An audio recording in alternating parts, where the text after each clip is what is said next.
ठिकाणून महाराष्ट्रातल्या शेतकऱ्याला एक अंदाज देणार आहे। महाराष्ट्रातल्या शेतकऱ्याला सांगू इच्छितो की महाराष्ट्रातल्या सर्व शेतकऱ्याला सांगतो की महाराष्ट्रामध्ये आणखी पाऊस येण्यासाठी कंप्लीट 12 दिवस पूर्ण राहिलेले आहेत। तर 12 दिवस पूर्ण असताना म्हणजे 7 जूनच्या दरम्यान महाराष्ट्रामध्ये मान्सून येणार आहे। त्या 12 दिवसामध्ये तुम्ही शेतीचे कामे करून घ्या म्हणून हे अंदाज सर्व महाराष्ट्रातल्या शेतकऱ्यांनी लक्षात घ्यायचा। यावर्षी मान्सूनसाठी पोषक असं खूप वातावरण चांगलं आहे म्हणून महाराष्ट्रातल्या शेतकऱ्यांनी आपली शेतीचे कामे करून घ्या आणि आपण आपल्या शेतीचं नियोजन करा। त्याच्यानंतर राज्यातल्या सर्व शेतकऱ्याला सांगू इच्छितो की आणखीन सध्या राज्यामध्ये देखील पूर्व विदर्भाकडे मान्सून पूर्व अवकाळी पाऊस येणार आहे म्हणून विदर्भातल्या शेतकऱ्यांना अंदाज लक्षात। पण त्यानंतर राज्यातल्या सर्व शेतकऱ्याला सांगू इच्छितो की राज्यामध्ये 31 मेच्या नंतर 31 मे ते 1-2 जूनच्या दरम्यान परत राज्यामध्ये मान्सून पूर्व मोसमी पाऊस बरसणार आहे म्हणून हा अंदाज लक्षात घ्यायचा।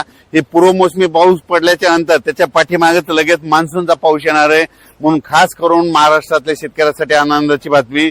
आतापर्यंत असं कधीच झालं नव्हतं की इतका मोसमी म्हणजे मान्सूनसाठी अरबी समुद्रामध्ये आणि बंगालच्या खाडीमध्ये खूप पोषक वातावरण आहे आणि त्याच्यामुळे यावर्षी जरा म्हणजे पेरणी योग्य वेळ होण्याचे चान्सेस आहेत म्हणून आपण आपल्या शेतीचे कामे करून घ्या।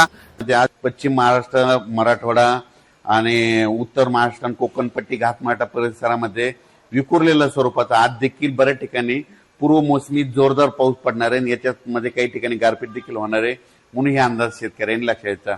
त्याच्यानंतर विदर्भातल्या शेतकऱ्याला सांगू इच्छितो की विदर्भातल्या शेतकऱ्याचे फोन आले पूर्व मोसमी पाऊस कधी येणार आहे।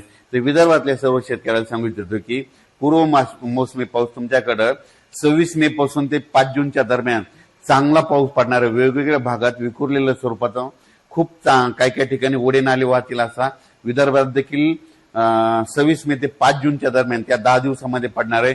सगळीकडे ती एकदा येणार नाही म्हणून हे देखील विदर्भातल्या शेतकऱ्यांनी अंदाज लक्षात घ्यायचा। पण विदर्भातल्या शेतकऱ्याला सांगू इच्छितो की तुम्ही काय करा, शेतीचे कामे करून घ्या, शेत तयार करून घ्या कारण की तुमची पेरणी जरा यावर्षी लवकर